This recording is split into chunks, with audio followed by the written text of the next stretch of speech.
4 French drivers at the French Grand Prix trying to win this on the final lap. The 3 wide again, Guillaume down the inside. Guillaume moves across, they're both in front of Milan and Pouget. Before you know it, we find ourselves here in the very final race of the competition. And then they see truck racing and they think, this is crazy, you know, these are 5-ton machines, 1200 horsepower brake. Oh, look at that switchback. Oh, you can move and the drift to show off.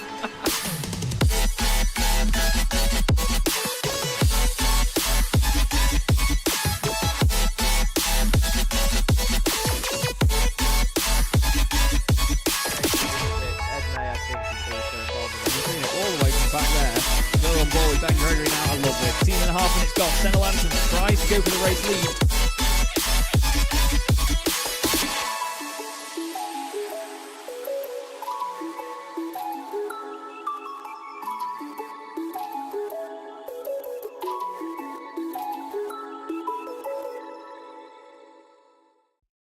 Racing isn't easy, but experiencing it is. iRacing puts you in the driver's seat with the industry's leading sim racing game. Drive on laser scan replicas of the greatest racing circuits from around the world. Go head to head against other drivers chosen by skill-based matchmaking to ensure competitive racing at every level. Compete across all your favorite series. In officially licensed cars, engineered to deliver the most accurate driving experience possible.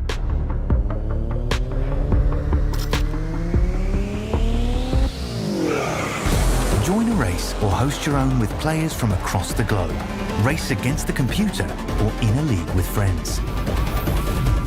Feel the thrill behind the wheel. Visit iRacing.com.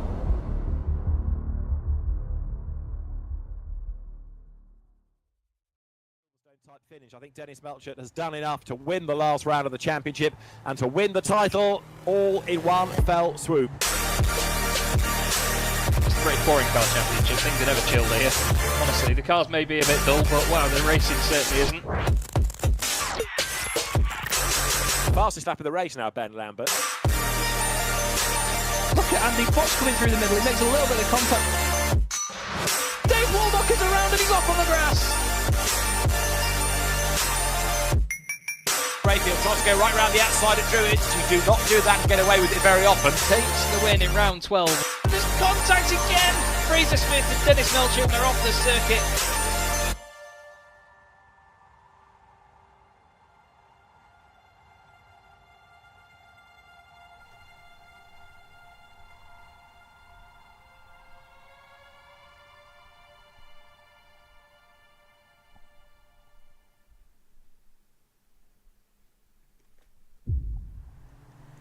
Good evening, everybody, and welcome to Chaz Draycott Media, and welcome to another race meeting here in the British Boring Car Championship by Abruzzi Racewear. It's great to be back once again. Already, it only feels like about 5 minutes since we were last on your screens here with this fantastic championship, and boy has it been exciting, and it's been great fun to watch these cars get revived once again. The Volkswagen Jetta TDIs here on iRacing. We're here for rounds 5 and 6, the third race meeting of the season, and I, Chaz Draycott, and the wonderful Ed May alongside me in the commentary box will bring you all of the action and narrate it as best we can. Ed, we've had an amazing introduction or reintroduction to this championship, so to speak, but now we're at one of the real crown jewels of the calendar on this Grand Prix circuit here at Brands. Yeah, we certainly are. Thank you very much, Chaz. And it's a wonderful venue for rounds 5 and 6 of the Boring Car Championship. And we come off the back of an excellent couple of races at Silverstone. Some of the most exciting racing I've seen in these Jettas, and will certainly live long in the memory because Tim Rutten picking up a unlikely victory, I think it's fair to say, going into the evening. We weren't expecting that, but what a drive it was from him. And we're going to see if he can maybe recapture some of that form here tonight. Absolutely, we will do. There is certainly a lot to play for in this championship still, and there are the championship standings as they currently run. And as you can see, it's very close at the top of the championship. Henry Morse just 2 points clear of Jake Cranstone, just 2 points clear of Stephen King. That low or non-score for Jake Cranstone in the second race at Silverstone, very, very important for the standings. Kyle Ridley in 4th place, 8 points behind Stephen King. Patrick Dopart, 10 points back in 5th place. So there's the 4 drivers at the moment that are really making it work at this moment in time. The Teams Championship is close as well. Team Jane Fonda 5 points clear of Netcode, and then Team Red Ring in 4th, and then Team Bordeaux in 4th place. It seems like if you've got team at the start of your team's name, you're going to do all right. The driver lineups aren't correct on the right-hand side, though, because I'm an idiot and I didn't fully update the graphics, so I apologise for that. And as you see at the bottom, Jake Cranstone leading the way in the Mediocre Cup for Independence by some 8 points from Jack Johns, who's just ahead of the Tide, Dan Downing and Tim Rutten, with Andy Fox just 1 point behind them. But it's all nice and close at the moment here, Ed, and at present it's our championship leader Henry Morse that is at the top of, well, near the top of the times anyway, as he goes round Surtees. Him and Cranstone are looking like the pair to beat at the moment, but only 17 thousandths of a second between them. It's incredibly close again. It is ever so close. You can see the level of competition in this championship is just as good, if not better, as it was last season. I'm going to be in for a absolutely titanic championship fight if these two continue on with the pace they've been showing so far this season, especially tonight, separated by, well, only a few hundredths of a second. It's very difficult to separate the pair of them. Also got some other drivers that we want to keep our eyes on. I think for me it's going to be only a matter of time from when Kyle Ridley can take his first victory, because he's been close on more than one occasion. Yeah, he absolutely has. He's been very, very close many a time, and like we've been saying, the real story of the championship for Kyle is the fact that he came into the championship so late. It was literally the same day as round one. He was told that there's a space available and that we can get him in, and he has replaced Anders Theis Andersen as a driver for Team Jane Fonda, and currently heads up the Teams Championship with his teammate Stephen Burns, who has been made quite a happy boy today, actually, because of the fact that the calendar has changed slightly. So the final 2 rounds of the season have had to be pushed back, I'm afraid, due to other commitments outside of the championship. I will not be around to sort it all out and obviously to broadcast it as well. So the drivers have been consulted with that, and it seems like the main consensus is that it's fine for the final 2 rounds to get pushed back. We do have a new driver on our grid tonight. He's currently down in 20th place at the moment, but Martin Kenyon, in this very stealth-like livery, is going to be the man to replace Rob Lundgren for the rest of the season. Rob, unfortunately, due to other commitments, has had to jump out of the championship for now. He's been in it since the very first season, I believe, and now Martin Kenyon takes the seat. The reason that this livery isn't working at the moment, everybody, is that there is a base livery within iRacing that you can select for the Jetta, and it's basically just a white car underneath. But if you do not choose that livery, if you've still got one of the older ones selected before it was updated, then it throws a bit of a hissy fit and will not apply any livery at all. You can still see the spec map and how the car should be shiny in certain places and glossy in others, but I'm afraid, for at least this evening, this livery will not be working on our screens. The Might Just Fit drivers will be hoping for a better time here, though, won't they, Ed? Because they've had a really rough start to the season. Michael Blake and Maciej Sakovic, 2 drivers that have both done very well in this series before. 2nd and 6th last season, as denoted by the numbers 2 and 6 on their doors. It's certainly one that they need to start picking up points from this championship. Yeah, I don't think we saw Maciej Sakovic last week, did we? But no. I remember it was in rounds 1 and 2 where he just got some absolutely rotten luck, picked up plenty of 4X car contacts, and that saw him with drive-throughs damage as well. It just was not his race evening at Donington Park. So it's going to be exciting to see if he can hopefully have better times here at Brands Hatch. Jake Cranston, you can see how much steering luck he's putting on trying to get the car to turn in through Stirling, one of my favourite corners. You just really just sling it in there in the camber of the corner, and you can carry a really quite surprising amount of speed. Yeah, it really gives you that false sense of how much grip the car's got, doesn't it? It's incredible. And then all of a sudden you get to clearways in the final corner, and you go over a crest, and it's just like the car has got, well, wheels made of steel, or tyres made of steel, I should say. It's horrible. Look at Cranstone there, around Paddock Hill Bend. That is absolutely stunning. Amazing stuff. Big slide through there. He's just showing off at this point. But to be honest, Ed, I think the whole field is showing off. 14 drivers separated by less than a second, and it's 1 minute 40 seconds around a lap here. So it's not like it's a short lap like the Indy circuit or anything. Incredibly close, up and down the times once again. Yeah, and I wonder what that will give us in terms of the racing we'll be seeing, because plenty of flat-out sections, maybe more so than we saw at Silverstone, which is obviously mean for excellent slipstreaming and even better racing.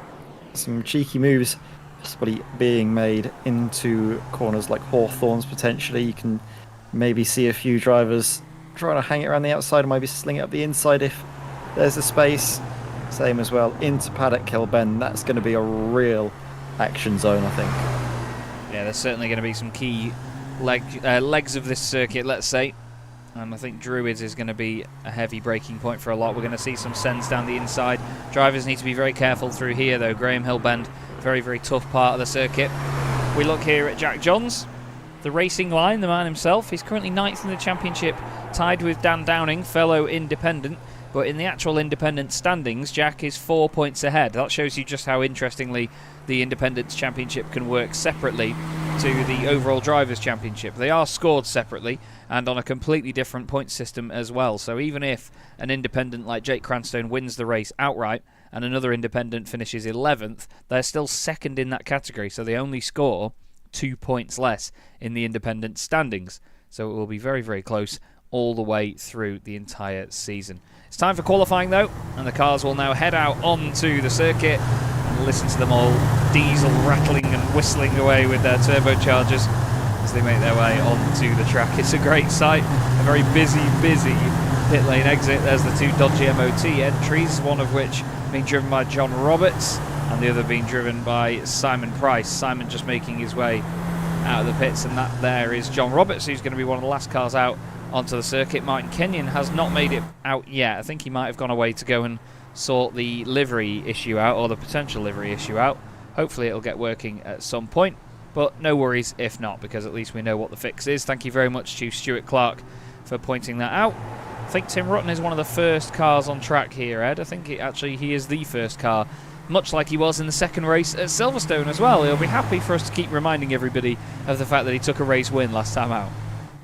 Yeah, definitely, and it was one heck of a race. He had to have some excellent defending to keep. I think it was Henry Morse at bay. Henry, who was trying to go for his second race win of that evening, because let's not forget he won the first race in quite some style as well, and really cemented himself as a challenger for the championship.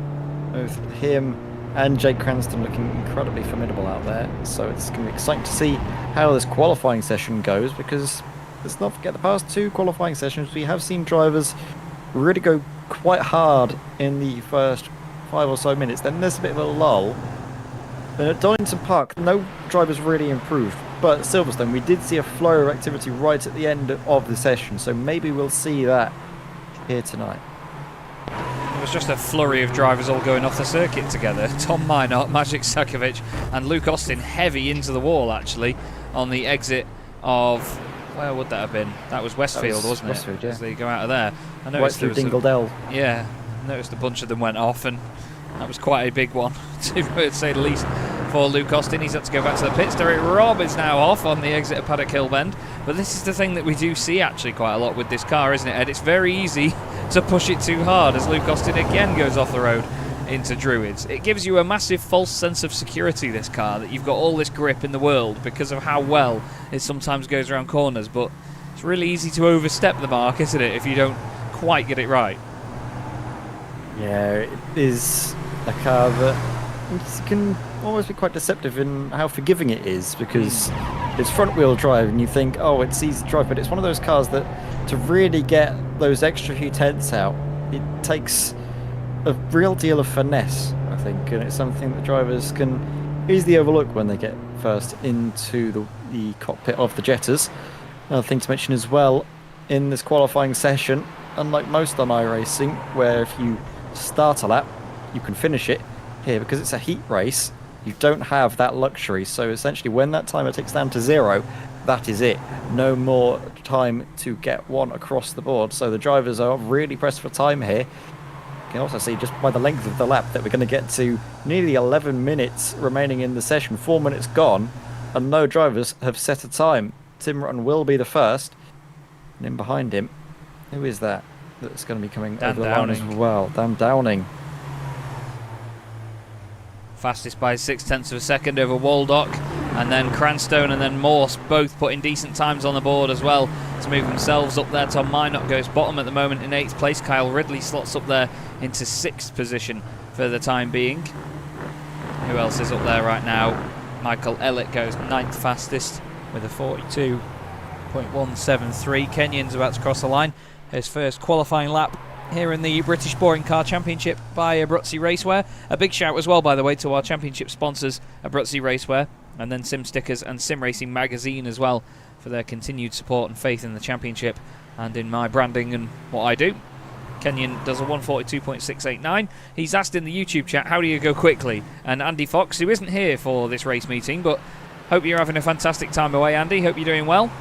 We do miss you, mate. He said, if you're understeering, apply more power. Okay.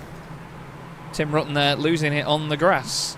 I think he was trying to brake and stay out of the way, was he there, Ed? And then suddenly off he went. But to finish Andy's point, he says, if you're understeering, apply more power and more lock. If you're still understeering, if you're oversteering, apply more power and more lock. And yeah, I think the loudest tyre screech in the world, Tim just tried to stay out of the way there and mucked it up, I'm afraid.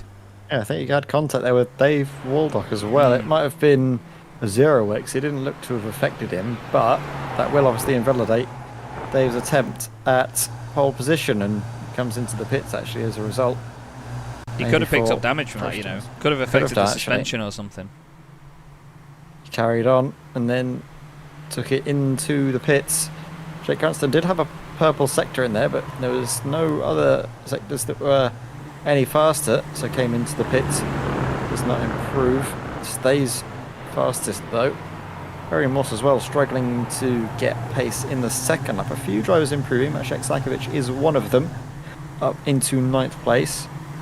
John Bailiff as well, 11th. Derek Robb, 12th. So some drivers are finding some headway in this session, but a number of drivers still have not set a lap time. There's a Luke Austin, Stuart Clark, Simon Price, Patrick Dopat, and surprisingly actually Jack Johns, who we saw some excellent racing last time out, really stuck into the battles, but unfortunately not quite getting the luck in qualifying, and this will not be a fast lap either, as you can see him getting out of the way on the right hand side as the drivers make their way into Hawthorne Bend. Needs to be careful on the exit here, and he's just going to get in the way of Henry Morse there.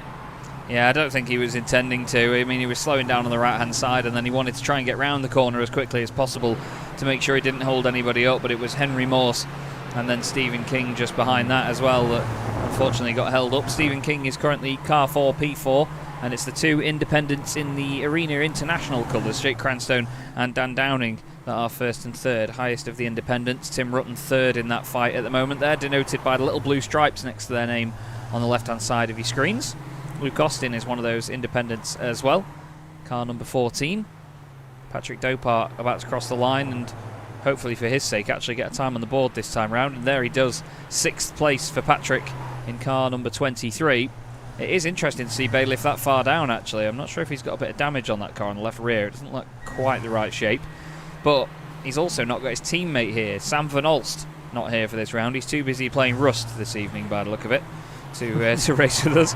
Now, I don't know what the situation is for Sam, but he's not able to race by the look of it, as Michael Elliott has a hell of a moment and continues to have a moment through the first corner down at Paddock Hill Bend. Jack Johns, by the look of it, having to get out of it there to not hit Michael Elliott, having that colossal moment off the road. And Jack will now be feeling a bit more pressure as he's got less and less time all the time to get laps on the board. Martin Kenyon went off the circuit on that lap, and he's going to go off the circuit on this lap as well by the look of it, as he goes a little bit too hard into the first corner. Loudest gravel trap on the planet, and oh goodness me, it's all over the show as Dan Downing goes past him into Druids. Let's go on board with Dan Downing and see what it's like from here, because once again, Ed, the talking point is the fact that you have to put a lot of lock on in these cars and be so smooth to get the pace out of it. Yeah, how loud the curbs are compared to the engine, can't you? Absolutely silent. Oh, this car can run. Tyre squealing as well makes it always sound like you're on the verge of a massive accident. That's just basically the rubber being shredded. These cars are front wheel drive, so they do a lot of the work, and that does explain why we see the pace really drop off in these 20-minute races right towards the tail end, just because they have, sadly, nothing left in the front end. Yeah, they go the full Ian Beale, don't they, in the last sort of 5 laps. They really do drop off. Well, that's the interesting thing about these cars, and that's what's always exciting about racing them. You know, there's more of a longevity element to this sort of racing that you wouldn't always expect, and because it's a sprint race, people go flat out as soon as they can for as long as they can, as Jack Johns again there just slowing down trackside to wait for a decent gap so he can get a lap on the board. It looked like he had a decent lap ahead, to be honest, so I'm not sure if he's waiting for somebody else behind to try and get in some slipstream. Get the slipstream off of this huge gaggle of cars. He might have timed that all right, you know, in behind Tom Minot. He's very close to him, though, I would have thought. Not sure that's right. Well, we'll find out. Jack loves a bit of airtime. He's got his own YouTube channel that you should check out as well, The Racing Line. And he started it up during COVID, actually, and really got into this sim racing malarkey. But look, already he's right up behind him. And he's pretty much stuck behind him at this moment in time. Jack is one of the quickest guys in the series. Tom Minot, he's not shabby though. I mean, Tom did alright in Formula 1, but he was, let's just say, a bit of extravagance from Tom every so often. Sometimes just going slightly beyond the limit. But look at just the different lines that they're all taking there, and it results in no difference whatsoever. That's the thing in these cars, isn't it, Ed? It's one of the other many talking points about these machines, is that they're easy to drive, but they're hard to get the pace out of. Yeah, and that's the thing that all of these drivers are trying to do, is get that maximum amount of pace. You can see the rear end's just stepping out a little bit from Tom Minot. That's the way you have to drive the car. It doesn't like to have any sort of rear rotation. As you can see there, Tom Minot's actually on for a decent run of things if you can keep in the slipstream with the cars ahead. The car always threatening to break away, but he overdoes it on the exit of Sheens. Thankfully, even though Jack Johns keeps his foot absolutely pinned to the floor, does not collect him. Oh. Actually, again, aborts a lap. This is not going to be what Jack Johns needs, because he keeps going on these tyres. They're not going to have the same grip as all of those around him that have already came into the pits for fresh rubber. Yeah, you would have thought that would be a safe banker lap there from Jack, really. I'm not quite sure why he's aborted that one, to be fair. But we'll leave him to get on with it. Kyle Ridley is currently in 5th place. He's right behind his teammate on the circuit. Stephen Burns currently in 8th position in this qualifying session. Stephen King just behind Kyle on the circuit now, and he's going to get out of the way and let Stephen through for Team Red Ring. Stephen in the Not Audi goes past both of the Not Hondas. Look at that, right to the edge of the circuit, right to the curb again, carrying great pace through Graham Hill Bend there was Stephen King. And he's one of the favourites for the championship, I would have said, is Stephen. He's very, very quick. Has been in all championships that I've seen him racing in. He raced in the Chaz Draycott Media European Touring Car Championship as a teammate of Jack Johns as well. Wasn't even planned, it was all randomly drawn. But Stephen is very, very quick. Of course, we know about Jake Cranstone from the CDM Formula 1 World Championship. So it's awesome to have that sort of combination of drivers from different series, different specialities, all racing together once more. A very silver, white and red part of the field, this, that we've got on our screens right now. As just behind, Kyle Ridley pushing a little bit too hard there. As Stephen Burns then follows on. They've swapped places now, and then behind them they've got Dan Downing as well. So all still bunching up a little bit with 2.5 minutes to go. But as you rightly mentioned, Ed, as soon as that clock hits 0, that's it. Yeah, so these drivers will have just one more attempt at pole position. Put themselves on the perfect area of the track to be the very last ones to do so. Just watching though, and Henry Morse is not out on circuit, so he's settling for 2nd place at best. Dan Downing improves, I think stays in 4th, does not go any higher up ahead from Stephen King. Jack Johns has gone 12th at the moment. He's put a time on the board and he's gone 12th as Dopart goes 4th. That's a really good solid time from Patrick Dopart. Very nice indeed. Picking up the order. The Polish driver not quite on pole position, but he's getting there, isn't he? He just needs to find a little bit more. And if he can maybe get some good track position, he'll certainly be up there. And Kenyon over the line. Not seeming to improve either. Plenty of drivers have actually already said, you know what, this is it, I've had it. They're already into the pits, and now they just have to wait and see what those around them can do. Stuart Clark there, I think, aborting a lap, allowing Michael Elliott through. So Stuart Clark not improving, but Michael Elliott, here we go. He hadn't improved in the second sector, but all of the others are not his best work, I think it's fair to say. Stephen King as well looks to be some way shy of the mark in terms of improving from that third place. We'll obviously have a look and see where he is, and he's currently the lead car of this trio, so he's basically giving a slipstream to Kyle Ridley and Stephen Burns, to Jane Fonda, not Hondas, currently in 6th and 9th. Where will they go after this last attempt? No improvements for either of them, so even though actually Maciej Sakovic has improved his time, but again not his position, so it's sadly a bit of an anticlimactic final few minutes of this qualifying session. No real big improvement other than Jack Johns, but he was always going to improve because he was some way short of the mark. Because actually, I think, was that John Bailiff just getting ahead of Jack? He's dropped down from 12th into 13th. Yeah, literally just as the clock ticked over and it went to 0, John Bailiff moves up into 12th place, but even still, that's not a qualifying himself, and Jack will be happy with, I can tell you that for free. It's Jake Cranstone on pole position, gets a championship point for his troubles. Henry Morse alongside him on the front row, the two championship protagonists, with Stephen King and Patrick Dopart on row 2. Then it's Daniel Downing alongside Kyle Ridley, with Michael Blake and Maciej Sakovic making up a might just fit row 4. Stephen Burns and Dave Waldock round out the top 10, ahead of Tim Rutten and the aforementioned John Bailiff. Jack Johns lines up 13th in the independent machine alongside fellow independent Stuart Clark. Then it's Derek Robb and Michael Elliott on row 8. Following them is Tom Minot and John Roberts, with Luke Austin and Martin Kenyon rounding out the top 20, and Simon Price at the tail end of the field in 21st position.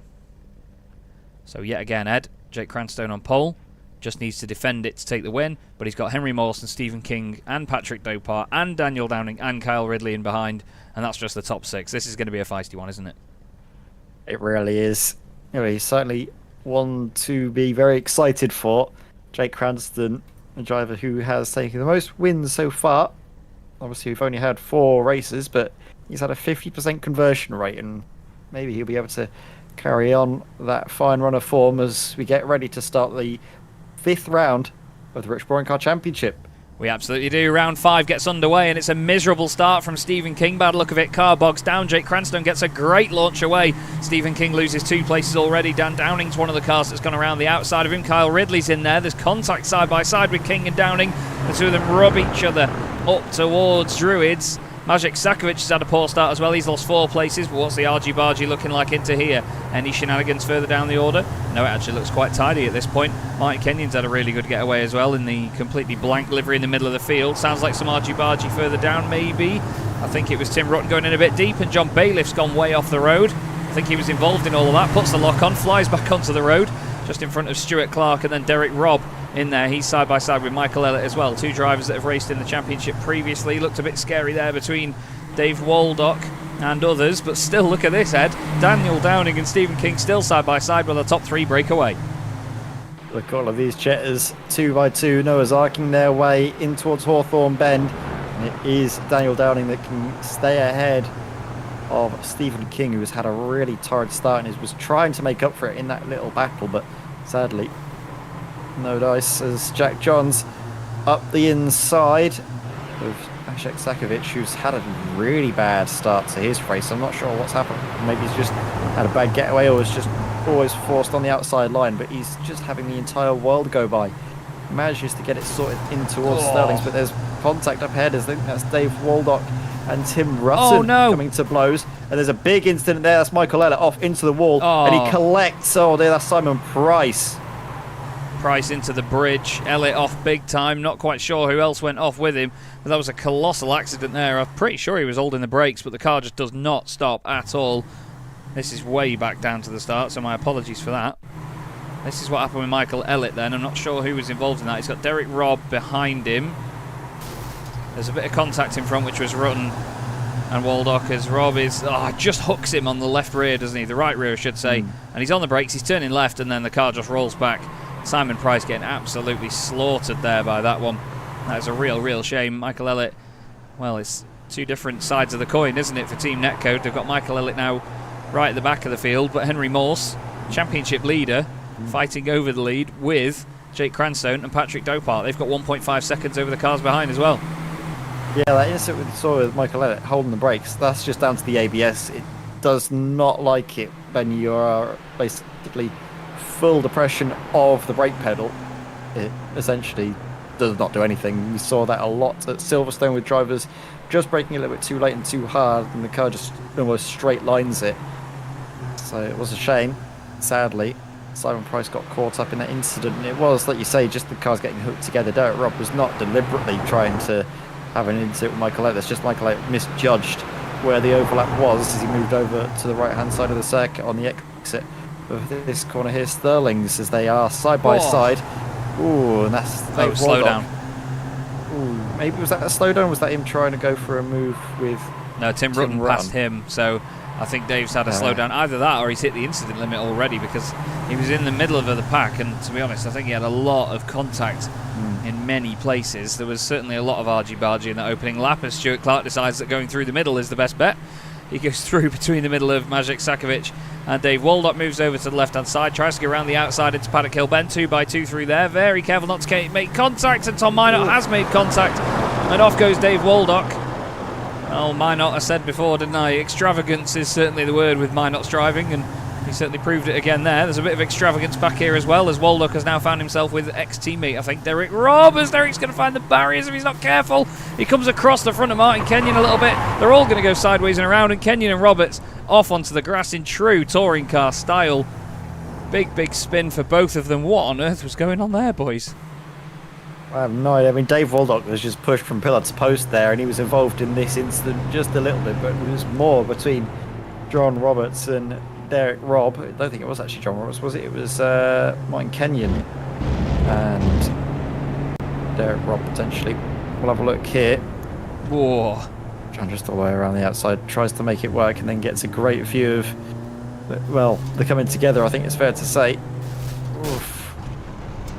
They just got hooked on each other, didn't they? Yeah, they hooked together, and then John has no real time to react to the early braking after the incident at Druids going down in towards Graham Hill Bend, and somehow from a front to rear contact, it's John Roberts that comes off the worst in all of that.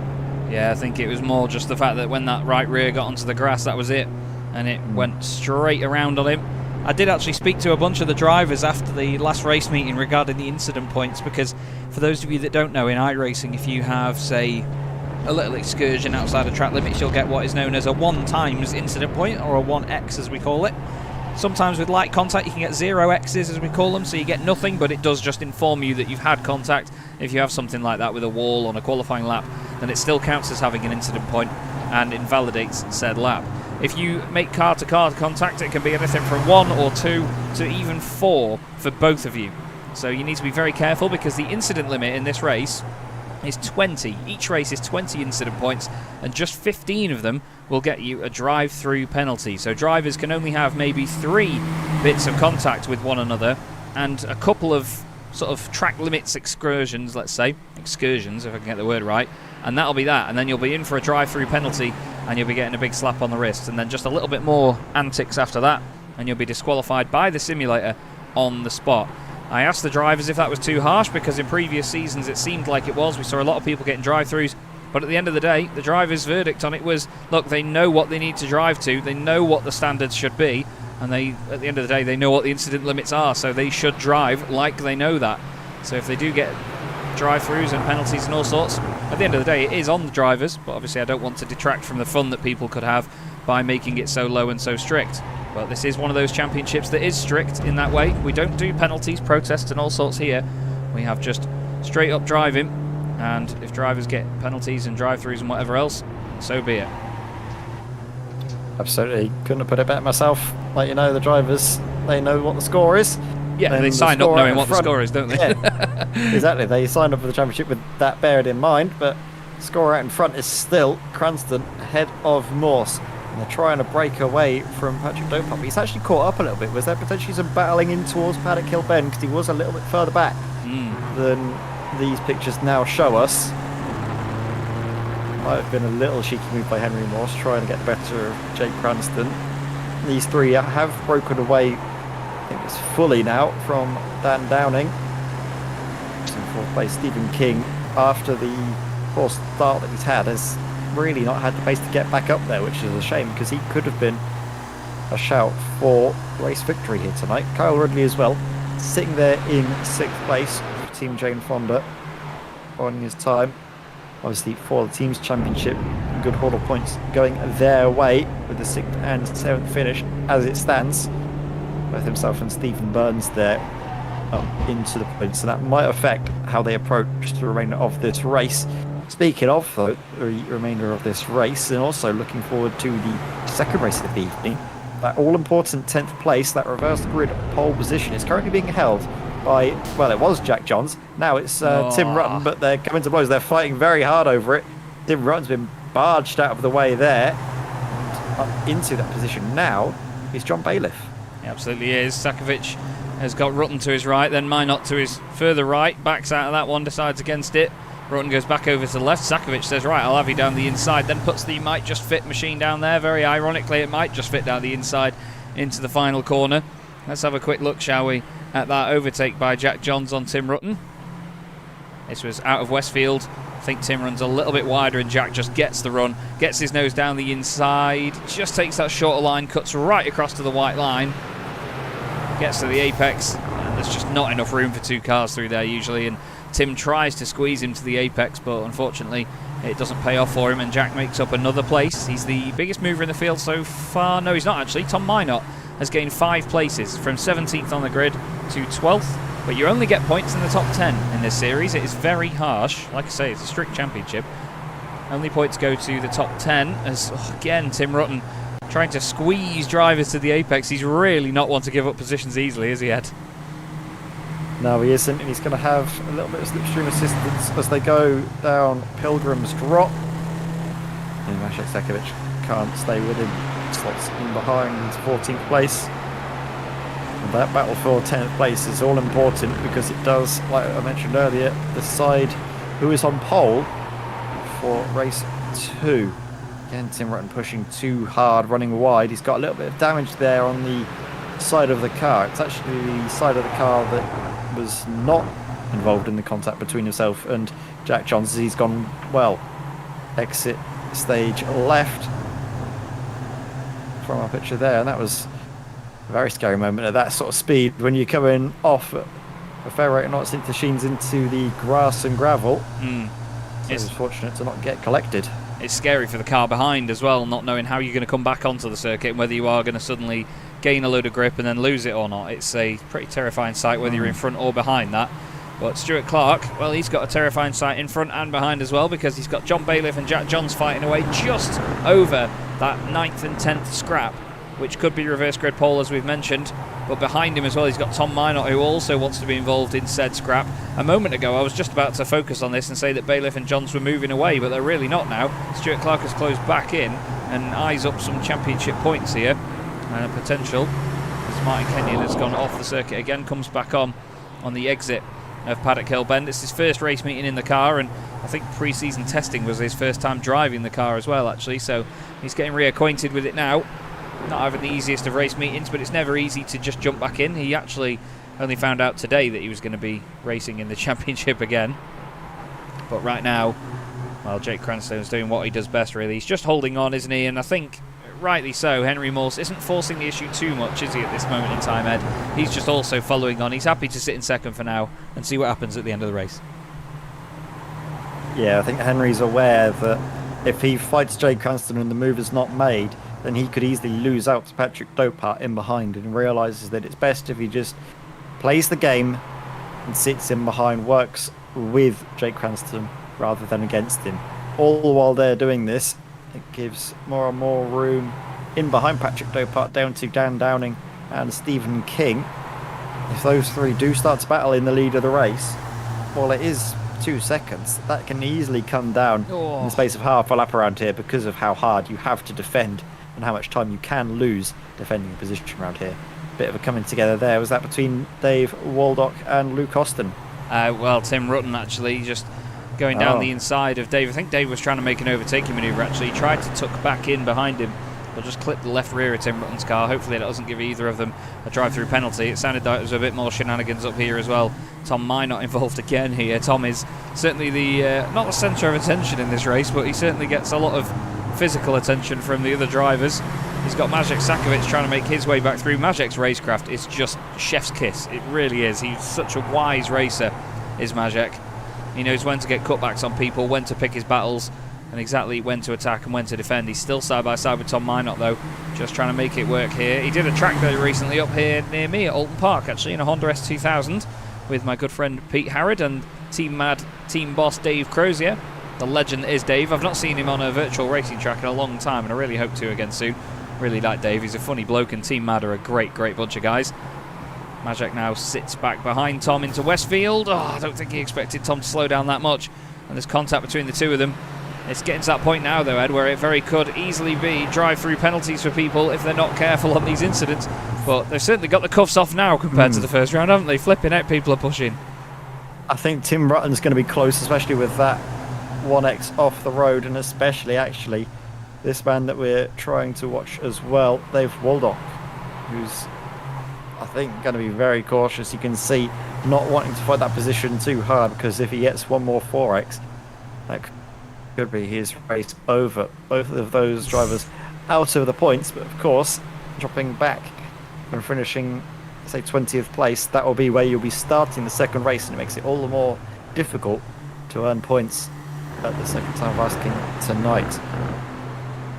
There's a damage there to Luke Austin's car on that left-hand side as well. I was going to say, it's more like Dave Wardock at the moment. He's absolutely in the walls in this race, isn't he? Bless him. It may be a sort of khaki military green car, but the gold isn't quite kosher with military standards. It's more like we're an eyeliner on the battlefield, that. But I'll tell you what, he's going to be... Well, he's going to have some black eyes after this one, certainly, because he's been bashed about all over the circuit. He's trying desperately to find his way back past Luke Austin. But it's one of those where, again, we come back to the point that it's easy to drive these cars, but it's not easy to get the pace out of them. And because it's easy to drive them and they're so much easier to control in a battle, sure, they may understeer a bit, you've just got more chance of sticking with people like this and having such even fights, and that's why we love it. They're all on a fixed setup, all on the exact same setup. It is just down to the driver in this championship, and that's why one-make racing is so fantastic, especially here in sim racing, where we can fix the setups to be the same for everyone, so the car acts and behaves and has exactly the same capability for all involved. And it's wonderful to watch it in the form of the British Boring Car Championship here by Abruzzi. Thanks also to Sim Racing Magazine and Sim Stickers for their support. And thanks also to these amazing drivers that we've got on our list that provide such great entertainment. Jack John's 9th place at the moment, ahead of John Bailiff. The two of them not able to break away from the cars behind completely, so they still need to push to make sure that they can make the most of that front row start for race 2, which is what the reverse grid will give them. Martin Kenyon has had one more final off in this race, I think, and that is him done for this one as we look back to the lead. And there is a change for said lead as Henry Morse goes down the inside of Jake Cranstone. But look at the respect. Henry compromised his own run on the exit to make sure that he didn't hit Jake there, and he gives himself chance to then slot back in behind into second place. Patrick Dopart not coming through yet. He gave just about a jetter's width on the exit of Graham Hill Bend, basically confident in the fact that Jake Cranston would take that space and nothing more, nothing else. And Morse really was fighting for that, but now Jake knows that he's not going to have an easy time of things from now until the checkered flag. That's a sign, I think, that the battle is on. Certainly is on now. Henry starting to throw it on a little bit. Just pile on that pressure. Martin Kenyon saying his VR headset had a fit as Jake Cranston goes sideways through Dingle Dell, through Sheen Curve. It'll always be Dingle Dell to me, Ed. I don't know about you, but I think Sheen Curve's a great name still, but it's always Dingle Dell since when it was a chicane as well, when the... Well, even in this area, the 90s, the late 90s, the Super Tourers always flung themselves in the air through there. There's a great famous picture of Ivan Muller in his 1999 Vectra flying through the air. But boy, look at this. Jake Cranstone all over the place trying to defend from Henry Morse, who's trying everything to get by. It really is.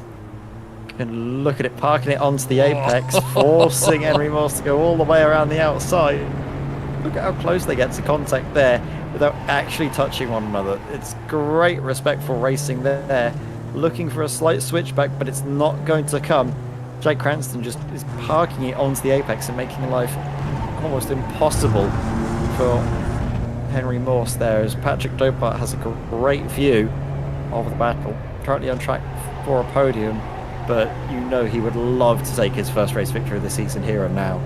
Yeah, Patrick Dopart already with one podium so far this season. Sorry, 2 podiums, I must correct myself. He had one in round 1 and then in round 3, but then hasn't scored any other points than that. He's literally just had 2 appearances on the podium and nothing more. So he's very consistent, because if he does this, it's rounds 1, 3 and 5 finishing in 3rd place. It certainly seems to be his position to finish in, but hopefully he doesn't follow tradition in the second race of the night, because he hasn't finished any of the even-numbered rounds of the series just yet.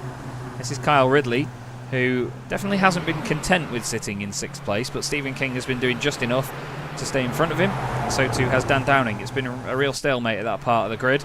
Stephen Burns and Michael Blake also sticking together in the mid-pack. 7th and 8th place for them. Michael on to score a couple of points. I think he's not scored any points so far this season, has Michael Blake. The Might Just Fit team haven't got any at all, so he would be on for 3 championship points if he finishes there.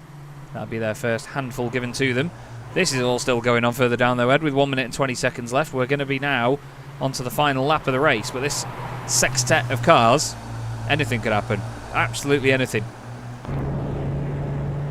Yeah, you can see John Bailiff really having to fight to defend that 10th place, because that's the one they all want to get. Magic Sakovic, you can see pole position in race 2 is just 1 car away. If he can dispatch of John Bailiff, or look at that right on the outside into Druids, he might just do a little bit of contact there to unsettle the car on the apex. But now with the inside line, you were right about this racecraft. I've had the leisure of racing against him in the sort of World Sim Racing, Kiazu Racing 86, whatever on earth they called it, against him. Oh. He was just a fearsome competitor, and you can see now a little bit of a squeeze on the exit, not affording any room. He currently has the loosest of grips on that 10th place, but down the inside, John Bailiff, with the nose ahead, is going to fight it all the way through Hawthorne Bend and takes it back. Now they've only got a few more corners to go. Needs to sort it all out and make sure there's no contact down through Westfield and up towards Dingledale. And he's going to try for the overlap, but it's not going to come through. Meanwhile, out in front, Jake Cranston weathered the storm, and it's just him and Henry Morse to drag race over the line, but I don't think Henry's going to be close enough. Don't think he is, and Jake Cranstone takes his 3rd race win of the season. Henry Morse is 2nd, Patrick Dopart is 3rd again, ahead of Dan Downing, Stephen King, Kyle Ridley. There's been some dramas further back, I think, and there is still drama going on as Sakovic and Clark are side by side rubbing panels. Tom Minot has had a moment, and Tim Rutten has gone off, but Jack Johns finishes in 9th place. John Bailiff gets 10th and a reverse grid pole position. Oh, Luke Austin's had a colossal accident in the background. Not quite sure who was involved in that with him, but there was some serious accidents on that final lap. This is what happened to Tim Rutten. He's got Tom Minot to his left. They're going to go into Dingledale, into Sheen Curve. Oh, Tim's just bounced over the curb, loses it, and then, as Tom straightens it up using his car, not intentionally, of course, Tim has a big old moment and spins around, and then we pan to Luke Austin, who was involved in this with Dave Waldock. He's got Derek Robb in there as well, side by side as they come in towards the final corner, and, well, we're going to lose the replay, unfortunately. So that is a real shame, but still, there was definitely some shenanigans in the later parts of that race there. Wow, very busy indeed. Let's have a look at the race results, though, from the first race of the night here in the British Touring Car Championship by Abruzzi, and it is Jake Cranstone who takes the victory. Another race win to add to his tally this season, ahead of Henry Morse, and the difference in the championship points that you score here in this series means that now Jake is 2 points ahead in the championship after coming here 2 points down. Patrick Dopart takes 3rd place with Dan Downing in 4th, another strong championship win, or championship score I should say, for him in the independents. Stephen King finishes a strong 5th place ahead of Kyle Ridley. Yet again, those boys just consistently, I can't get my words out, sorry, consistently scoring championship points. Then it's Stephen Burns behind as well. Good stuff for the team's championship, that for Team Jane Fonda. Michael Blake next up. That's Mike Just Fit's first points of the season, ahead of Jack Johns in 9th place and John and Bailiff in 10th. Magic Sakovic just missing out on pole position for this second race in 11th, ahead of Stuart Clark in 12th. Next up was Derek Robb in 13th, ahead of Dave Waldock in 14th. So clearly I think Dave and Luke had some contact there at the end, which knocked Derek through into 13th. Tim Rutten and Luke Austin were 15th and 16th, ahead of John Roberts and Simon Price. And then we had Tom Minor as our final finisher. Martin Kenyon and Michael Ellett, unfortunately, out of the race. So Ed, more entertainment, plenty more entertainment in that first race of the night. And Stephen King finds himself as the only driver out there at the moment on the circuit in warm-up, getting some more laps in before we continue. But that was very, very lively indeed. Tim Rutten has apologised to Tom for that final lap contact, and Dave Waldock has apologised to Luke Austin as well. So, see, nice friendly stuff. Yeah, I mean, it's up to obviously those drivers to accept the apology, but at least the olive branch was extended by both of them, which is what you love to see. Hopefully we'll have just the same level of entertaining racing, maybe with a few less incidents, but obviously with the reverse grids, that's, well, fair to say, quite unlikely, as the drivers are getting their warm-up well underway. And by drivers, I just mean one driver, as Stephen King is the only person out on circuit. He absolutely is. And Kyle Ridley's actually just gone out and joined him. So we're going to have the cameras on to Auto, because what Ed and I are going to do is just go and get a quick drink, go and chill out for a few moments, and get ready for the second race of the night here in the Chaz Draycott Media British Boring Car Championship by Abruzzi Racewear, sponsored also by Sim Racing Magazine and Sim Stickers. We'll see you in a few minutes, everybody.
Hello again, everybody. Chaz Draycott and Ed May here for the Chaz Draycott Media British Boring Car Championship by Abruzzi Racewear, here for rounds 5 and 6 of Season 3 here at the wonderful Brands Hatch Grand Prix circuit. This amazing track has provided one hell of a location for our third race meeting of the season so far, and it's certainly kept us commentators and broadcasters busy, as well as the drivers the drivers themselves as well.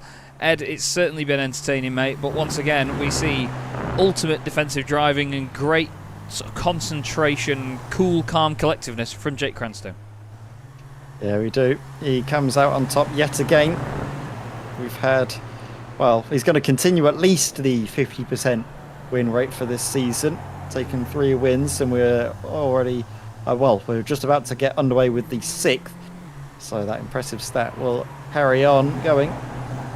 Maybe he'll be able to make it a, 66% strike rate if he wins here tonight, basically taking 2 race evenings where he's won every single thing available to him. Because he did put it on pole, didn't he, as well, actually? So are we going to have yet another maximum point score this season from the same driver? You never know. Stranger things have happened, haven't they? Stranger things have definitely happened. Here's Jack Johns and, Stephen King, well, having some shenanigans during the warm-up session in between. Martin Kenyon still in the most garish camouflage we've ever seen, but he had a bit of a rough ride in that one. Said his VR headset had a bit of a moment in that first race, unfortunately, so wasn't able to finish the race and had a big off into the barriers. It was just here as well at Stirling's, one of your favourite corners, Ed, but it's one of those corners that you can go in way too hot into there, can't you? Yeah, it's easy to overdo it because you go through there so fast. You can just get your turning point wrong a little bit. Maybe you're trying to open up the corner a bit too much as well. It's so easy just to clip the grass on the way into Stirling's, and then no amount of camber will basically drag you around that corner. You'll be going straight into the barriers. You absolutely will. Let's have a look at our grid then. It's John Bailiff on pole position from Jack Johns with Michael Blake and Stephen Burns on row 2. Then it's Kyle Ridley, Stephen King, Daniel Downing and Patrick Dopart, and Henry Morse and Jake Cranstoun, the top 2 finishers, reversed to 9th and 10th on the grid. The rest of them are as they finished race 1, and they will remain that way, I'm sure, for the first couple of metres before the grid gets shuffled up yet again in what is always a busy encounter, the second race of the night in the British Boring Car Championship. But a great chance here for John Bailiff and Jack Johns to both score a race victory. The pair of them have got the pace to do so. They've just not had the qualifying pace so far to get it done. It looks like we're not going to have Michael Ellett for the second one.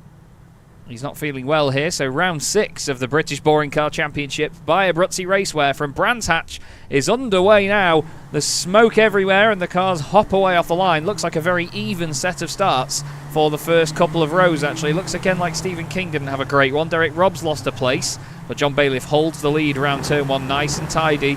All very formal, that one, wasn't it, Ed? That was probably the most formal start that we've seen all season so far, but have I jinxed it? Let's find out. Oh, hopefully not. There was a little bit of argy-bargy, I think, with Patrick Dopart and Henry Morse. Henry Morse going through around the outside. 2 of them continue their battle through Graham Hill Bend, but around the outside it seems to be the place to be. That was where we saw Jake Cranstoun defend that position as a blink out, and that's going to be incredibly worrying for Henry Morse, but also I think worrying for Patrick Dopart because the way he braked so aggressively into Surtees, looked like everyone else vanished for him. As I thought we were going to be seeing a massive accident there, but all cars seem to be pointing the right way. Yeah, I think Tom Minot and John Roberts involved in this one. It all checked up in front of John. He had to throw the car to the inside, and then there's a tiny touch there. Sounded like someone blew up an engine for a moment there because there was the usual noise of it. Not quite sure if anyone has blown up said engine, but it certainly doesn't look like it. But it's John Bailiff leading the way. Difficult to notice. You wouldn't lose a whole lot of horsepower, would you? No. Probably go faster. There's less weight in it. But then if you get all the oil out, anyway. We've got John Bailiff leading Jack Johns, Michael Blake right behind him. Michael trying to come through here. He's second place finisher in last season. I mean, by last season I make it sound like it was only a few months ago. It was at the end of 2020. It was nearly 3 years ago that the final or previous race was in the British Boring Car Championship. Michael trying to uphold his honour here. He's got a lot of the Racing Line Jetta Cup drivers around him, actually. He's the only one, actually, just inside the top 9 anyway. Top 10 has got Maciej Sakovic in it. He's the only returning driver from the British Boring Car Championship in that top 10. The Racing Line guys all so quick and continuing to prove that. As down the inside goes Kyle Ridley. Bit more shenanigans here with Dan Downing down the inside of Stephen King. Then you've got Morse and Cranstone right together as well. Blake has not lost another place there, but he's trying to defend as Morse runs slightly wide into Downing. Now Cranstone says, all right then, let's make it 3 wide. He's on the grass down the inside now, 3 wide still as they go up to Surtees, Ed. Oh my word, this is as close as you like. Jake Cranston again battling it through with Henry Morse and getting the better of him once more. Through Surtees they go and down towards Pilgrim's Drop. Jake gives the slipstream a little bit to Henry Morse, then a bit to Dan Downing, basically to keep them perfectly even alongside one another in towards Hawthorne Bend. They battle as hard as they can, but it is Henry Morse that takes that 8th place from Dan Downing. It's more down rather, I think, conceding the position more than anything else. Patrick Lopart really struggling now, been in the wars a fair amount, it's fair to say. He's able to get podiums in the even-numbered races, but his luck seems to turn for the worse in the odd-numbered ones. Just really unfortunate, I think, coming off worst in almost every single battle he seems to find himself in, unfortunately. But he's still got loads of time to go in this race. Ooh, there's still loads more time for incidents to occur, as Derek Robb almost has one with, I think that was Luke Austin. Yeah, Martin Kenyon having a bit of a moment there as well. Jack Johns is just on the fastest lap of the race now, so now he's not got Michael Blake pecking on the door as Dan Downing is off. Dan Downing, potential independent championship leader, has had a big moment. Massive damage to the car. There was someone else involved in that as well. I didn't quite catch who that was. I think Derek Robb might have been one of the cars involved. He's got Maciej Sakovic with him. Let's have a look. Is he... Oh, Maciej's just run wide. Oh, Maciej's just run wide on the curb. Oh, it's such an innocent moment for Maciej. So easily done in these cars, but I know Dan Downing will not be happy with that one. He was one of the championship favourites coming into this. He was brought into the championship quite late before it all got underway as well. But wow, big hit into the barriers there for him. And that will not go down well at all. Here's Dopart now around the outside of Stuart Clark, the independent. Stuart giving him plenty of room there. Dopart pushing on, trying to score some actual points in the second race of the night, as Ed pointed out. Look at that opportunism there by Maciej Sakovic. That is lovely. Down the inside. Thanks very much. He says, this is proper touring car racing, this, Ed, isn't it? It's just as soon as one person makes a tiny move and it doesn't work, someone else is able to nip through. Yeah, this is what you love to see in the British Boring Car Championship. Tim Rutter there just struggling on the curb. It does dip away a touch on the exit of Sterling's. It's easily done if you can push a bit too hard to find yourself struggling when you get to the exit. As Patrick Dopart, I think, is finding out, as Tim Rutter does get a nose up the inside. There was a brief list of overlaps. Patrick had to leave the space, and now in towards Paddock Hill Bend. Can the Dutchman fly up the inside? I think he's going to be able to do just about enough to get ahead of Patrick Dopart, but now the door is being left wide open for a cheeky little lunge. Ooh, slightly wide of the apex there. I thought there was going to be contact. They did leave enough room, and actually Patrick Dopart's gotten through. As if there been an incident, there has been, with Jack Johns dropping back. Jack Johns going down the order.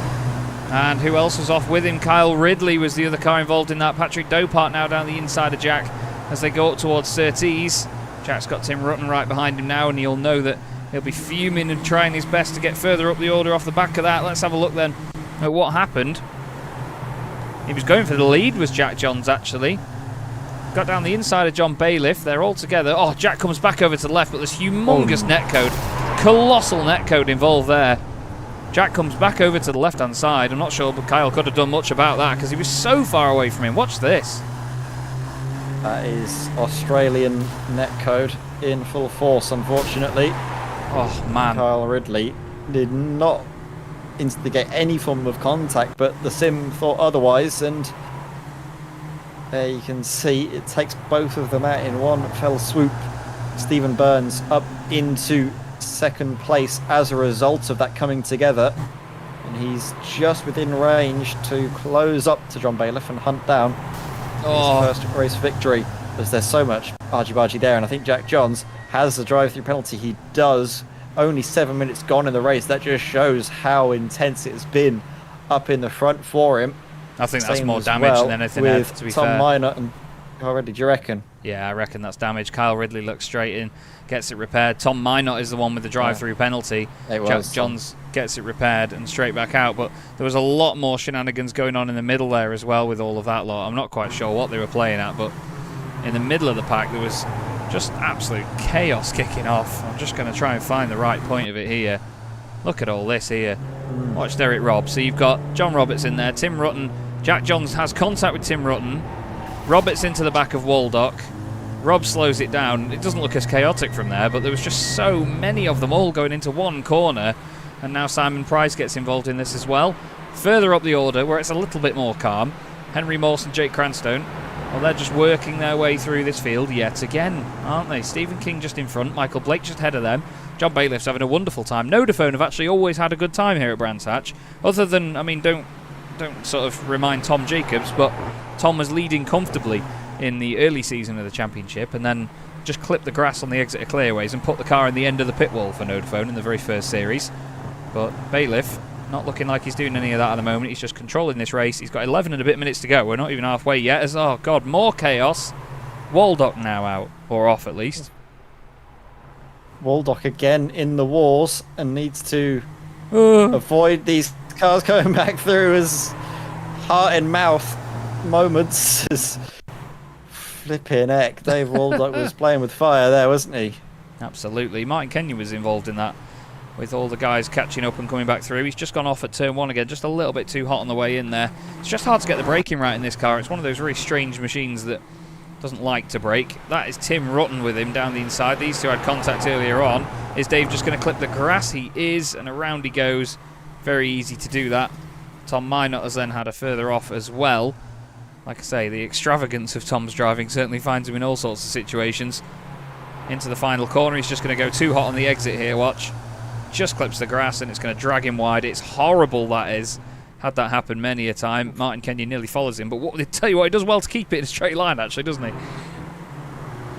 There's a moment where he's almost 90 degrees to the track there, so hats off for him to hang on. And now Henry Morse, he is really charging up through the field. Jake Cranston just sitting back there with them. This is again just thinking about all these battles that are going to be important. Yeah, it's all just a bit cagey, really, isn't it? All the drivers just being ever so careful with one another. Sakovic has been quite clever. Same with Patrick Dopart, just waiting back here. Two Polish drivers with a British driver as the filling. Let's see, just in towards Clark, how important it is to get a good exit like Patrick has here. He's going to be able to get a slipstream off of Stuart Clark, but because of Patrick Stakovic giving the same to Stuart, there's no real room for a move up the inside. But again, look at this, through Paddock Hill Bend, setting up beautifully in towards Druids, hard onto the brakes, careful of the ABS, running a little bit deep but not too far. Patrick Dopart does take that 8th place away, and now it's going to be Stakovic looking in his mirrors from the assault of Dopart. Ooh, maybe. Look at that on the exit. Ooh, maybe not. There's a car sideways in front. I think it might have been Michael Blake, actually, that just had a big old moment there. He's got a bunch of cars behind him trying to get through, Henry Morse being one of them. Now, if Michael plays this clever here, he's just going to maybe defend a little bit from these guys, but not too hard, because these guys are so confident racing around each other that they will get close. They will near to contact, and you cannot risk wheel-to-wheel contact in these cars. Side by side through Hawthorne towards Westfield. Blake's still hugging the inside line, but he needs to be careful of that curb in case he runs wide into Henry Morse. These guys know that this could all be championship changing stuff for these guys. Just takes one DNF to throw it up in the air. They're side by side through Dingledale and Sheen Curve as well. And Morse, well, he's just bounced off the road. He's taken that risk, puts himself out wide, comes back on the circuit. 3 wide, and Michael Blake's on the outside of it. He's sideways. Front wheel drive power, manages to save it. Jake Cranstone's on the left of all of this now, trying to stay in the picture. Sakovic finds his teammate and says, hey, both of us are in the top 10 here, Michael. Let's not ruin that. 3 wide into the final corner they go. It's King down the inside of Cranstone. Cranstone round the outside with a fantastic run. Is he going to make that work? I think he is. Henry Morse has somehow stayed ahead of all of this. Then Dopart and Clark are side by side at the background as well. This is boring car racing at its very finest now, Ed. This is what we love to see. Oh my word, what a move that was by Jake Cranston. He put his car in the perfect position to take advantage. Lovely stuff, and it's all kicking off still into Paddock Hill Bend. You can see the two might just fit cars battling away, and there's again contact as Stuart Clark is thoroughly involved in all of the proceedings here tonight. Michael Blake's gone from second down to 8th. Cooled it down, everyone. Sorry, Blake's gone from 3rd down to 8th in just one sort of half a lap here. He's really not had a good time of it. He's lost a bunch of positions, but he's still within the championship points. That's what he needs to remember at this stage. Stephen Burns is well clear of all this. Look, he's 4 seconds away. He's actually now only 6/10 behind John Bailiff with 11 minutes to go. Stephen Burns flying at the moment for Team Jane Fonda, a team that haven't had a race victory yet in the championship, but have come mighty close in the form of Kyle Ridley. He's had a 2nd and a 3rd. It'd be almost a shame for him not to be the one that gets the first win for them, but he's down there in 14th after his huge damage from earlier. Tim Rutten's off the road. But Stephen Burns doing the job, isn't he, for Team Jane Fonda, and he's starting to put a little bit of pressure here on John Bailiff. Yeah, I'm just trying to have a look and see what this is going to do to the team standings, all of this action out on the track from what we've seen and what the results might work out as. Looks like Might Just Fit will be getting some decent points, both of them in that long train of cars for essentially 3rd place, so they can still make some headway yet. Henry Morse leading the charge up to the lead duo.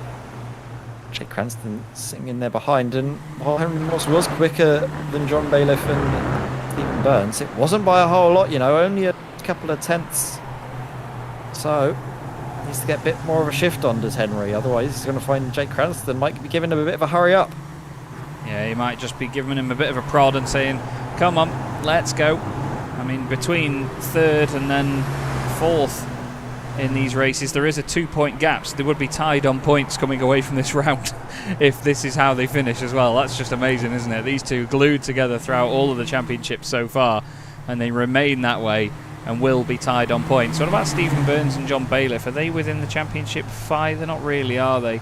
Stephen Burns 6th place, John Bailiff down there in 11th before this, but obviously with 15 points on offer for a race victory, it is so important to get them, because even if you finish outside of the top 10, you don't score points. Unfortunately, both the dodgy MOT cars having one of their best races so far, but both still outside of those point scoring positions in their very battered Jettas. The two Ericsson Hitters cars were together on circuit before, but Tom Minor, I think, has either disconnected or been disqualified. I'm not sure if you can check in the sim for that for me, Ed.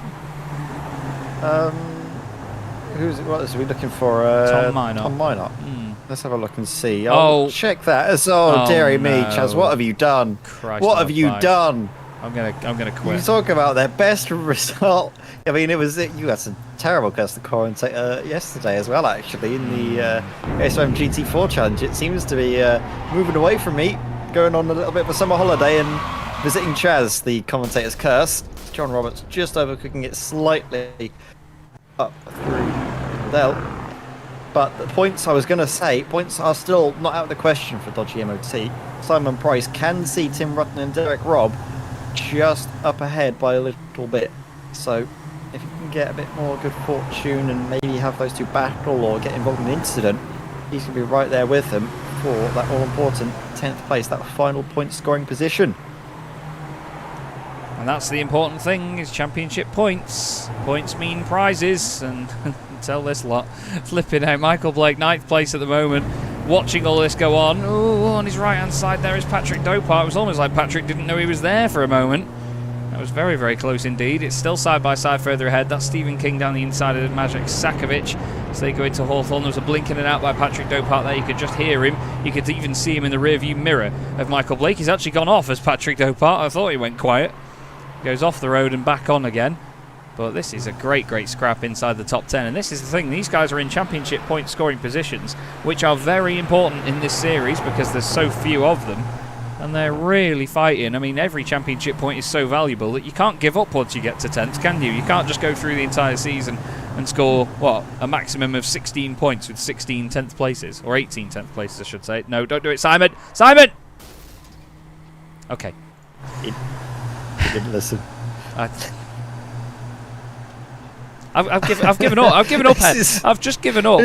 I'm just laughing because if you don't laugh, you'll cry. I've worked with you now for just over a year, and it's really rubbing off on me. The commentator's curse. Like, for anyone that doesn't know Ed as well, his commentator's curse is the most powerful I've ever witnessed in my life. We will change camera angle and he'll start uttering somebody's first name and they'll just hit a wall. But that is, I mean, it's definitely rubbed off on me, hasn't it? I tell you what, though, I'll take credit for the Simon Price one because I was talking about how he could still get points, and then obviously you'll take credit for the John Roberts one after talking about what could have been Dodgy MOT's best result of the season. Yeah, they can find themselves, well, unfortunately, further down the order. Enough of that, though, because we could still have a few more moments of commentary cursing because it looks like Jake Cranston and Henry Morse are breaking away. Stephen King is going to have his work cut out to defend from Maciej Sakovic all the way around the outside. You can see the instability of the jet is just creeping through as they tap wheels onto the curbs. Around the outside now, Sakovic gives up the track position to try and go for a switchback maneuver, but gets contact from the front, and that means he's going to be slow and having to defend all the way through Dingle Dell. That has a knock-on effect of a checkup that sees Michael Blake struggling to keep Patrick Dopart at bay. Now through Sterling's and down towards Clearways and Clark Curve they go, as Martin Kenyon for some reason shot up to the top and is now going to drop through. I'm not sure what's going on there. It seems like he's done the cut through Surtees towards Clark Curve. He's got one of the best spots to watch from, that's for sure. But now we go on to the final lap of the race, and Jake Cranston is starting to make his intentions clear on championship rival Henry Morse. These two have been absolute stars so far, and they continue to race on in this very, very tough championship, showing us just how it's done. Cranston's got huge damage to that front right corner after contact previously, as there's been a little bit of contact here, I believe, between Stephen King and Maciej Sakovic. They need to be careful down the hill because it swings left, and we've seen a lot of drivers have issues down there with contact. Sakovic so confident around the outside, uses an incident point, might get a slowdown for that though, needs to be careful of it. King is going to move over to the right here, make sure that Sakovic is as far out wide as he can be. And he's going to make sure he doesn't run too deep on the exit here, because we've seen again people get pinched on the exit there if he moves across. Seems like somebody's triggered the checkered flag, which is rather frustrating. I'm not sure whether that's because Martin Kenyon's come around the final corner or something. It looks like it's been triggered in one way or another, but it's John Bailiff still leading the way. But we're going to stick with this for a moment, because is Maciej Sakovic finally going to get through? There was contact of some form there. King tries to get a cutback back down the inside, doesn't quite get it. They go through into Westfield now, and around the outside of the pair of them goes Stuart Clark. What an inspired move that is by Stuart. Epic stuff. And he's going to get it done as well. Amazing by Stuart Clark, up into 5th place. Started 12th in this race as well. This is going to be a hell of a result if he can make this one stick. We need to go a little bit further forward though before these last couple of corners, because from the very front of the field, from pole position, he's played the game and he's made it work tonight. John Bailiff is going to take the first win of the season for Vodafone. They were tipped as one of the teams to take the championship, and he has done it. What a great victory that is for John. Great second place for Stephen Burns. And Henry Morse, is he just going to hold on ahead of Jake Cranston? That's a very, very close finish. And Stuart Clark is going to come home in 5th after that inspired manoeuvre. Great battling all the way through. It's then Sakovic, King, Dopart, Blake, Rutten is going to take the final point scoring position ahead of Derek Robb. Kyle Ridley's going to be next up, but wow, another absolutely thoroughly, epically entertaining race there, Ed. I love this championship so much, but wow, look at the top couple of positions. Henry Morse, Jake Cranston, Stuart Clark and Maciej Sakovic, 6, 6, 7 and 5 places gained each. Wow. Absolute madness here at Brands Hatch.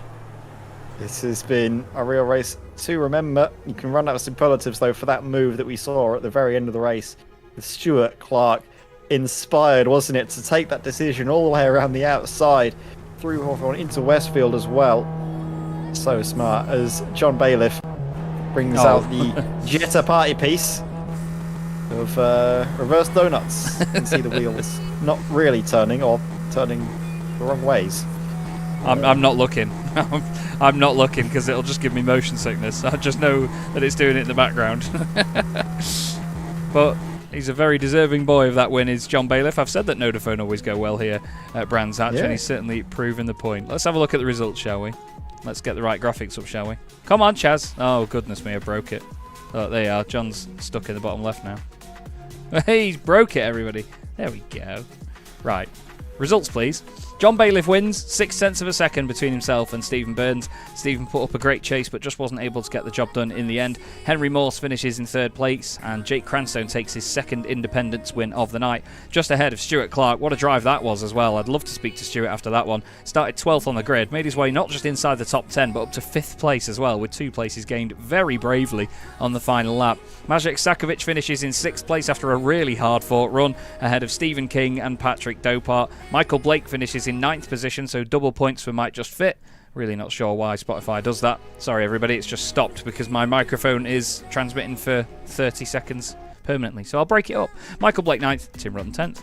Derek Robb finishes in 11th place ahead of Kyle Ridley, with Dave Waldock in 13th place, Daniel Downing in 14th, then it's John Roberts 15th, and he was the last car on the lead lap. Cars 1 lap down or more were Jack Johns in 16th place, Martin Kenyon and Simon Price didn't finish, neither did Tom Minot, Luke Austin and Michael Ellett. So quite an attritional final race of the day there actually as well, Ed, wasn't it? Certainly a lot of drivers not making it to the checkered flag, but it's just part of how these races go, isn't it? Sometimes in this championship it can be very, very lively. It really can be. Obviously, is a bit more pedestrian for John Bailiff out in front, but that's what you want to have, isn't it? After a brilliant 10th place to get the reverse grid pole position, what you don't want to have to do is look over your shoulder for the whole race. And while he did have to do that, it wasn't really a harsh charge from Stephen Burns, but still getting a good result on the board, getting the points, which is the important part. And actually, he joins us in the comments box. So, Chaz, why don't you take it away with a chat to Stephen Burns? Stephen, you must be pretty over the moon with that one, mate. A very solid drive up the order from 4th to get a 2nd place. Nearly had Bailiff at one point there, though. Yeah, absolutely delighted with that. I absolutely hate Brands as a track, so to get any points here, I'm happy with. It was me. I was trying to remember who said it before the race meeting got underway, and it was you. So I'm glad that you did well. Yeah, like usual, when I hate a track, I end up getting a good result. So maybe I'll hate the rest of the tracks for the rest of the season. Well, it was certainly solid for the teams championship tonight again as well. You and your teammate Kyle. Maybe not so much that second race for Kyle, but the first one combined with your 2nd place. That's a big, big score for the teams, isn't it? Yeah, it's great for the teams, although I think Henry Morse is keeping us honest as well. So I think that's where the competition lies. Shame with Kyle in the 2nd race, because our move at the start to let him pass so he could run away was working well, and then I think him and Jack had a coming together. So yeah, there was a coming together from about 5 feet away as well. The netcode was horrendous in that one, and it's a massive shame to see that it affected them, but this is just part and parcel of online racing, unfortunately. What do you make of the following rounds of the championship to come, though? You didn't like Brands very much, but you did well here. Alton Park Fosters is next, and that's going to be an absolutely colossal mess, isn't it? I think it'll be great fun, to be honest. This has been a fantastic championship so far. It's been so fun to be part of, so I think Fosters will just be even better. Well, we certainly look forward to seeing how you get on, Stephen. Is there anyone you'd like to give a shout out to before you go? Just you guys for putting this on. Great job, and the commentary's fantastic to watch back with a beer afterwards. And better say a thank you to my wife who lets me do this on a Wednesday night without shouting at me. So lovely stuff. Nicely said, Stephen. Thank you very much for joining us, mate. We'll see you at Alton Park. Yeah, great guys. Cheers. Cheers. Well, there we go. Stephen Burns thoroughly enjoying the championship, Ed, and that's exactly what we like to hear, isn't it? It was really nice stuff there. And you can see, actually, we've got plenty of drivers lining up for an interview. So why don't we speak to race winner, John Bailiff? Good evening. Good evening, John. You must be over the moon after that, mate. A very, very solid run in that race. Stephen kept you honest, though, didn't he? Yeah, it was always there behind me, but I don't know. There's something about this track. I don't feel like I've got great pace, but when I've been here, certainly in the Jetta, in the reverse grid race, it's gone well for me. Certainly helped by Jack and Kyle having their incident. Yeah, absolutely. We just mentioned that with Stephen as well. The fact that they sort of made contact from about, I said 5 feet. It was more about 2 feet away from each other, which is a real shame, but part and parcel of online racing. And I mean, you benefited from it and got some good points for Nodaphone, because that first race really for you was, it's just a battle for survival most of the way through, wasn't it, to get that reverse grid pole? Yeah, I think it started off all right, but then going into Graham Hill, I think on the first lap, two people sort of tapped each other, and I wasn't sure where they were going to end up, so I left too much space and then lost a load of position. So it was then trying to get back to 10th from there. But no, it's decent points. Kind of makes up for last week when I got 0. Very, very true, and that's the thing with these championships. Points mean prizes, and it's all about consistency, especially when there's so few point scoring positions available. Does that sort of change your mindset as a driver, knowing that points are so hard to come by? I think it probably makes, certainly if you're outside the points, you've got to fight a bit harder. And then sort of like race 1, I wasn't pushing too hard because I thought, well, there's not much to gain by 1 extra point by getting Jack. So I'd kind of sat there and then in the end just had to defend to match check. And I think like in the second race, again, it was just a case of trying to keep it on the track and not push too hard, because you can quite easily just dip a wheel and then it's gone. Yeah, that's the thing with this circuit, isn't it? It's one of those that's very unforgiving and very old school like that, isn't it? The walls aren't far away, and it's grass everywhere instead of runoff. and as soon as you're battling, then you lose in seconds, so... Very, very true, John. Well, it was great to see you get that result for Nodaphone, mate. We go to Alton Park Fosters in a week's time. Are you looking forward to that? I'm a fan of Alton Park, so hopefully that treats me well. Well, we'll keep our fingers crossed for you. Anyone you'd like to give a thanks to? Thanks for putting this on. It is good to be racing the Jester again. It's great to have you, John. Pleasure as always. Thank you very much for your time, and we'll see you in a week. Brilliant, thank you. Cheers. John Bailiff there, and well, if drivers don't like circuits and they go well there, and then they do like circuits and they go well there, is there any sort of set curse for it, Ed, do you reckon? I don't think so. I think it's just turn up and see what happens more than anything else. And let's have a look at who else we've dragged in to the mix. And it's Stuart Clark after, an amazing final lap move. We can't not have a speak to this driver, can we, Chaz? Absolutely, Stuart. I mean, I was beaming for you after that move worked around the outside of the guys at Westfield, not just 1 but 2, and then to make it play off and just completely do them, and then have those fantastic points finishes as well. It's been a not bad night at all, has it? Yeah, not bad at all. It's definitely my best finish so far in these cars. They're very, very tricky and very easy to overdrive, and it's very easy to have a big accident. So I was just trying to get some points this evening, and particularly in the feature race, I was watching my relative ahead and behind, thinking, keep the gap to the guy in 10th, not fight anyone. But then the last couple of laps, I kind of caught a group and we all bunched up, and I just threw caution to the wind. I thought, sod it. To be fair, I mean, I'd had a couple of overtakes with those guys earlier, so I was fairly confident it could be clean. I don't know what came over me. Well, that's the thing, though. I mean, the more and more that drivers get used to each other on track, if there's any certain behaviour changes from one driver to the next, if there's anybody that might not give you as much room as others, or other drivers that will play it a bit more cute and sort of back out when there's risk, and just having that confidence build up as the season goes on, it makes the racing better and better, doesn't it? It does, yeah. I mean, I've been getting used to the car and as well as the other drivers, and I found the first 2 events were rather difficult, but touch wood, it feels like I'm settling in now, and it's really, really good fun. It's very different to driving other cars. Obviously, it's front wheel drive. It's very sensitive to knocks. So you drive it in a different way. It's always about every corner is like a balance of risk and reward. And I think the next race meeting is going to be about that as well. Alton Park Fosters, a circuit that the championship has never raced at before. Are you looking forward to that? I take it that you are by the laugh. Well, I think I did quite well in Alton Park in the Porsche Club GB. Yes, very true. But you're right, it's quite bumpy, quite narrow, so a lot of risk. Absolutely. So, fingers crossed, again, touching more wood, fingers crossed it goes well. for me and for everyone else. Oh, aye. Well, we certainly look forward to it, Stuart. Is there anyone you'd like to give a shout out to while we've got you on the broadcast? Well, thanks for anyone who's watching. And I guess the key thing is thanks to everyone who's taking part, and thanks to you guys for the commentary. It's always really, really good. I love watching it back. Well, thank you. Thank you. It's a pleasure to have you, Stuart. Absolutely is, and well done on that fantastic result tonight. We will see you at Alton. Thank you very much. See you guys. Cheers. Well, it's great to know, Ed, that Stuart knew that move was as good as it was, because it was so entertaining to see him pull that off in the final lap. Should we take another look back at it, actually? Should we see how it all looked in that final few moments? Let's see.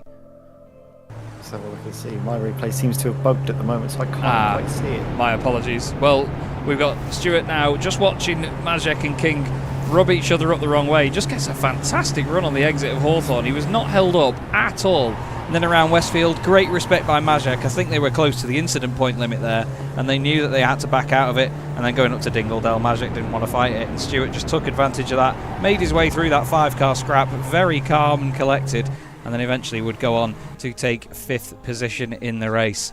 But that is all from us here at the British Boring Car Championship by Abruzzi Racewear for the evening. What do you reckon to Alton Park Fosters next week, Ed? I believe we won't have you in the box, unfortunately, but what do you think we can expect in terms of the driving there?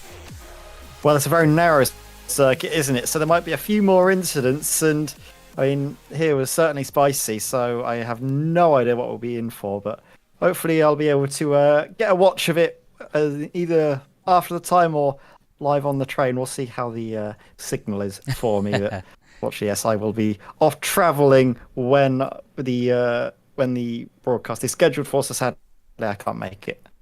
Well, we will certainly miss you, Ed, but we look forward to the racing still, and I'm sure that it'll be an enjoyable broadcast all the same. Thanks everybody for watching. Thank you all the drivers for taking part, and of course to the championship sponsors, Abruzzi Racewear, Sim Racing Magazine and Sim Stickers. Thank you also to the wonderful Ed May for co-commentating, and for everybody that's just part of the championship and helps it all work.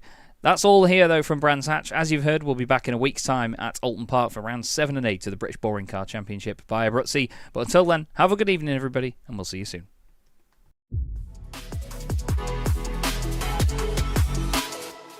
4 French drivers at the French Grand Prix trying to win this on the final lap. The 3 wide again, Guillaume down the inside. Guillaume moves across, they're both in front of Milan and Pouget. Before you know it, we find ourselves here in the very final race of the competition. And then they see truck racing and they think, this is crazy, you know, these are 5-ton machines, 1,200 horsepower brake. Oh, look at that switchback. Oh, he's been mugged and a drift to go out.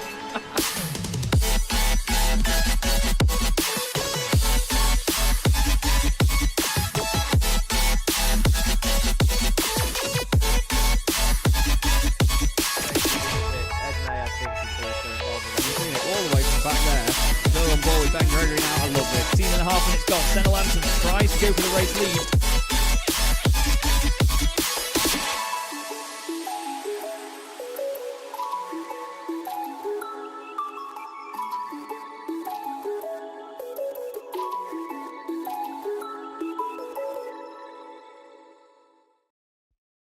Racing isn't easy, but experiencing it is. iRacing puts you in the driver's seat with the industry's leading sim racing game.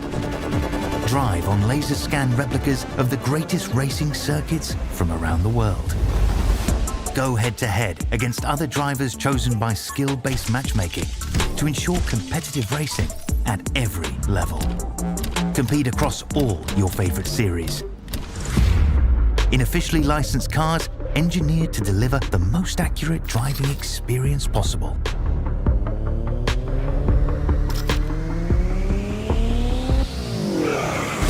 Join a race or host your own with players from across the globe. Race against the computer or in a league with friends. Feel the thrill behind the wheel. Visit iRacing.com.